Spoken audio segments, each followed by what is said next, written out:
යාළුවනේ වැලි බොකු මෙන්න මේ විදිහට හදන්න පුළුවන්. මේ හොදලා ගත්ත වැලි බොකු ටික මම දාලා මුලින්ම තඹ ගන්න වතුර ටිකක් දාලා කහ ටිකක් ලුණු කුඩු ටිකක් දාලා තඹ ගන්න.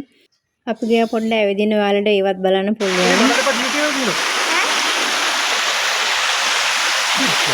සුදු ලුණු රම්ප කරපින් චවුම් මිරිස් දාලා මේක ෆ්‍රයි කරගන්න. මේකට අල ටික දාලා හීමට කපාගත්තු වල හොඳ. කහ කුඩු දාලා ලුණු කුඩු කෑලි මිරිස් දාලා ෆ්‍රයි කරගන්න. මට මේකට ලුණු ටික දාන්න අමතක වුණා. මම පස්සේදී ඒක වෙනම බැදගෙන මික්ස් කරගත්තා. දැන් තැම්බිලා මේකට වැලි බොකු ටික දාන්න.